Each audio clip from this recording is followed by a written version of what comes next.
Bonjour à tous, c'est Roland pour une nouvelle analyse technique. Ce soir on va revenir sur l'or, sur laquelle j'avais fait une plutôt bonne prédiction. Alors, pour recentrer le cadre que nous avions précédemment donné, nous sortions d'un rectangle ici dessiné par le bas. Ensuite nous avons eu une très forte accélération baissière dans la foulée qui était quasiment intradable.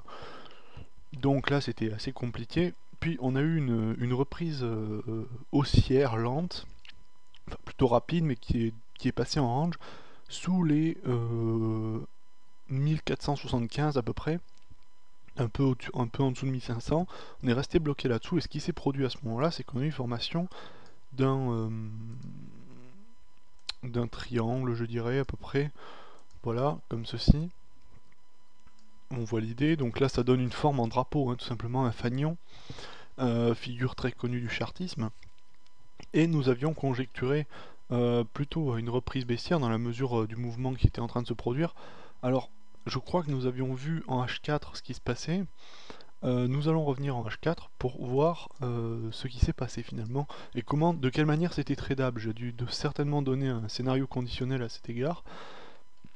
Alors en 4 heures, donc on a notre fameux triangle ici. On a eu dans un premier temps une phase de pullback ici qui est vraiment très claire. Ici vous voyez on a eu triple pullback, puis quand même reprise baissière. Ensuite il y a eu un rebond sur le support, toutefois ça n'a pas duré, puisqu'après on a eu création d'un biseau qui a été franchi récemment et sur lequel là, on pouvait vraiment trader à mon avis.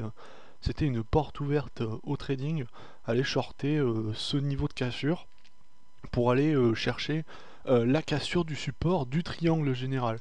Et donc c'est ce qui s'est produit. C'est-à-dire qu'après ça, les objectifs induits ont induit une cassure du triangle général, le triangle qui se trace avec un support ici. Et ensuite donc dégringolade complète. Voilà. Donc c'était à peu près ce que j'avais donné comme scénario, c'est-à-dire cassure prématurée induisant une cassure ensuite. Donc on allait bien sortir de ce range par le bas et c'est fait. Donc maintenant on va revenir en daily pour avoir une vue générale. Alors les objectifs, on va dézoomer un petit peu. Bon, on voit qu'ici cette zone là que j'avais évoquée très certainement est rompue. Très aisément, hein, au-dessus de 1300, on est passé sous 1300. J'avais donné dans un premier temps les objectifs de 1300 comme bon support. Maintenant, où ça va? Donc là, on a un niveau de support résistance autour de 1264, vous voyez, matérialisé par le plus haut ici, qui pourrait faire un petit peu effet. Bon, c'est pas non plus énorme, on se fiera plutôt au support qu'aux résistances, enfin les supports authentiques, c'est-à-dire autour de 1150, ça me paraît être déjà un bon support. Alors en termes d'objectif, qu'est-ce que ça nous donne l'objectif?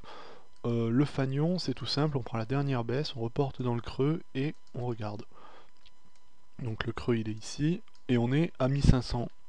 On est exactement sur ce niveau de 1150 à peu près, un petit peu au-dessus de 1150, qui me paraît toutefois un très bon objectif, parce que confirmé d'une part par les objectifs théoriques, et d'autre part par la présence d'un support assez efficace, et puis aller plus loin, ça serait peut-être un peu osé, même si on peut se dire qu'entre les deux, il n'y a pas grand support, il faudra plutôt attendre les 1000 avant d'avoir un véritable support, mais en termes d'objectifs à court terme, les 1150 me paraissent un bon objectif pour l'évolution du cours de l'or.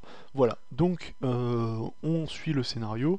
Alors pour trader, on peut espérer un pullback, parce que maintenant, là, on a pas rangé quand même la plus grosse partie du gâteau, et en plus, on n'a pas de plus haut proche, donc à trader maintenant, c'est plutôt dangereux. C'était à faire il y a quelques jours.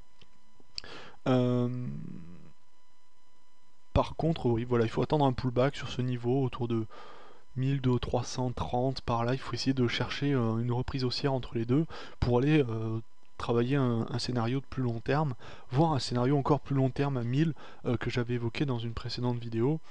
Mais il n'est pas question ici de faire celle-là, même si 1000, 1050, les niveaux, ça va être 1050, 1150, 1250 à peu près. C'est les trois niveaux, et 1000 bien entendu. Deux supports importants, hein, donc tous les 150 à peu près, enfin tous les 100 à partir de 50 font à mon avis niveau de support, et le prochain, le véritable prochain, c'est 1150. Voilà, j'espère que cette vidéo vous aura plu et je vous